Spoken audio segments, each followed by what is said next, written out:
Hello guys, welcome to PLP, that is Perfect Learning Point.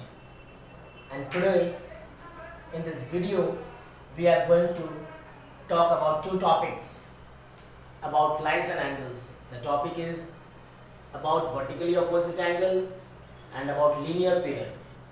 जैसे कि हम लोग देख सकते हैं वर्टिकली अपोजिट एंगल को हम लोग शीर्षाभिमुख कोण भी कहते हैं और लीनियर पेयर को हम लोग रेखिक युग्म कहते हैं हिंदी में। ये वीडियो दोनों हिंदी मीडियम वाले और इंग्लिश मीडियम वाले दोनों के लिए है। This video is for both of them, so please video के एंड तक जरूर देखिएगा।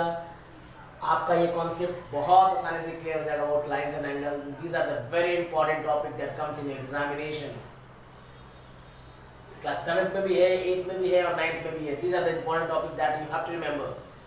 सो without wasting our time let's start. जैसे कि हम लोग देख सकते हैं, we can see that जब भी कभी दो लाइन आपस को काटता है, whenever the two lines intersect each other, they meet at one point. Suppose O is the point, as mentioned here. Suppose AB is the line and CD.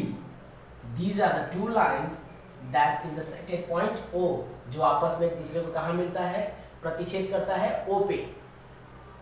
In the same वे देखिए A B और C D दो lines है जो आपस में ओ पे intersect करती है, आपस में ओ पे प्रतिच्छेद कर रही है ए बी और सी डी। जब ऐसा कंडीशन बनता है तो चार एंगल्स बनते हैं, 4 angles are created, that is P Q R S. मान लीजिए सपोज चार एंगल जो क्रिएट हो रहा है that is P Q R S. चार कोण बन रहा है, एक एंगल बन रहा है ए ओ डी, दूसरा एंगल बन रहा है A O C, the third angle is C O B and the fourth angle that is D O B.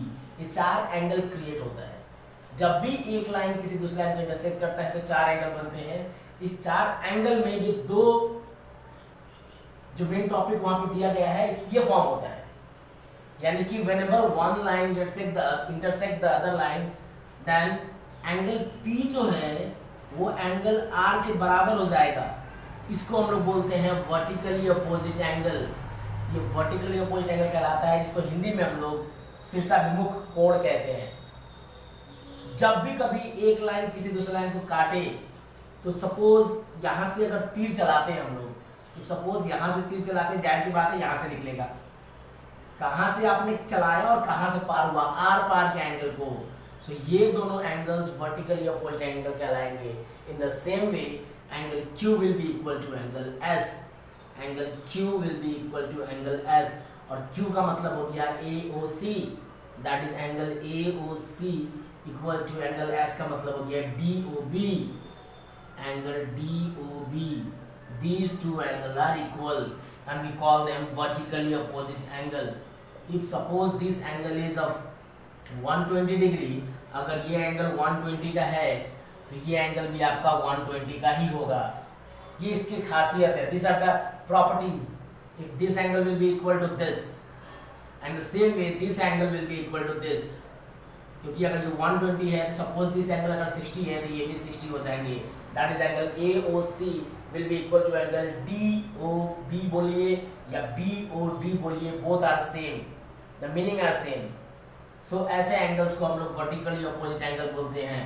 जो पहला केस में है वर्टिकली अपोजिट एंगल, जिसको हम लोग शीर्षाभिमुख कोण भी बोलते हैं, यह हमेशा इक्वल होता है। जब भी कभी एक लाइन दूसरे लाइन को काटता है तो this angle will be equal to this, these are called vertically opposite angle. In the same way this angle will be equal to this angle, so these are also called vertically opposite angle. ये angle हमेशा equal होता है, जिसको हम लोग शीर्षाभिमुख कोण कहते हैं हिंदी में। ये पहला टॉपिक था। I hope you might be understanding it, जरूर समझ में आ रहा होगा। और सेकेंड टॉपिक जो था, जो हम लोग डिस्कस कर रहे थे, we were discussing about that is linear pair. जब भी कभी एक लाइन किसी दूसरे को काटता है, जैसे कि एग्जांपल के तौर पे दे रखा था AOB एंड CD, तो यहाँ पे जैसे हम लोग देख सकते हैं ये एंगल 120 का दे रखा है, दिस एंगल इज ऑफ 120, और ये एंगल हमेशा स्ट्रेट लाइन को हम लोग देखेंगे, will always see the straight line. जब भी कोई स्ट्रेट लाइन फॉर्म होता है ये दोनों एंगल मिलाकर के 180 होगा। क्यों? दैट इज लीनियर पेयर, ये प्रॉपर्टीज होती है। और लीनियर पेयर हमेशा मिला करके 180 डिग्री का होता है। The sum of two angle is equal to 180। अगर वो लाइन स्ट्रेट है तो वो हमेशा लीनियर पेयर कहलाएगा, और उसको दोनों को मिलाकर 180 होता ही है। एग्जाम्पल के तौर पर जैसे कि 120 दे रखा था, ये एंगल फाइंड करना है सपोज, तो लिखेंगे angle DOA plus angle AOC। Angle AOC equal to 180। क्यों? लीनियर पेयर, रैखिक युग्म। तो एंगल DOA दे रखा है 120 प्लस AOC हमें निकालना है, that is x equal to 180। So x equal to 180, ये प्लस को वहाँ जाके माइनस हो जाएगा। So angle x is equal to 60 degree. ये एंगल इक्वल होंगे। चार एंगल्स फॉर्म होते हैं, देखिए यहाँ पे दिखा सकते हैं AOC प्लस AOD, ये दोनों मिला के 180 होगा लीनियर पेयर। उसी प्रकार स्ट्रेट लाइन ये है, ये दोनों एंगल मिला के 180 होंगे, that is also linear pair. In the same वे ये एंगल मिला करके दोनों को DOB और COB मिला कर भी 180 होगा, दैट इज लीनियर पेयर। और इसी प्रकार AOC प्लस COB ये दोनों मिला करके भी 180 होगा। यानी कि जब दो लाइन आपस में इंटरसेक्ट करते हैं तो चार लीनियर पेयर बनेंगे। ये एंगल एक, ये दूसरा, ये तीसरा, and this is the fourth one. 4 linear pair बनेंगे। अगर एक लाइन दूसरी लाइन काटते हैं तो become 4 linear pair and they will be equal to always 180 because sum of two angle of a triangle, sum of two angles are equal to 180। तो हमेशा linear pair कहलाता है। स्ट्रेट लाइन हमेशा 180 का होता है। So this is the best way how we understand this two topics. Vertically opposite angle जिसको हम लोग शीर्षाभिमुख कोण कहते हैं। जब भी एक लाइन दूसरी लाइन काटता है तो एंगल फॉर्म होते हैं, चार एंगल फॉर्म होते हैं। सो आमने सामने की कोण हमेशा बराबर होता है, that is because of the reason is vertically opposite angle और वी कॉल देम शीर्षाभिमुख कोण। इन द सेम वे ये दोनों एंगल मिला के स्ट्रेट लाइन हमेशा मिला करके दो एंगल फॉर्म होगा तो 180 का रहेगा। और इसी प्रकार यहाँ भी दो एंगल फॉर्म हो रहे हैं, यहाँ भी दो एंगल फॉर्म हो रहे हैं, यहाँ भी दो एंगल फॉर्म हो रहे हैं। यानी कि जब भी एक लाइन किसी दूसरी लाइन को काटता है तो चार एंगल फॉर्म होते हैं, और चारों को मिला के हमेशा कई बार ऐसे कंडीशन आते हैं। देखिए यहाँ पे दोनों मिला के 180 होगा, ये दोनों मिला के 180 होगा, ये दोनों मिला के 180 होगा, और ये दोनों मिला के 180 होगा because of the linear pair, जिसको हम लोग रैखिक युग्म भी कहते हैं। आशा करते हैं आप सभी को वीडियो पसंद आया होगा। अगर वीडियो पसंद आया तो प्लीज़ लाइक और सब्सक्राइब करना ना भूलें, ताकि इसी तरह का ढेर सारा प्यार आप लोगों तक बना रहे और आप लोगों तक इसी प्रकार की नॉलेज अपडेट करता रहूँ। Thank you very much.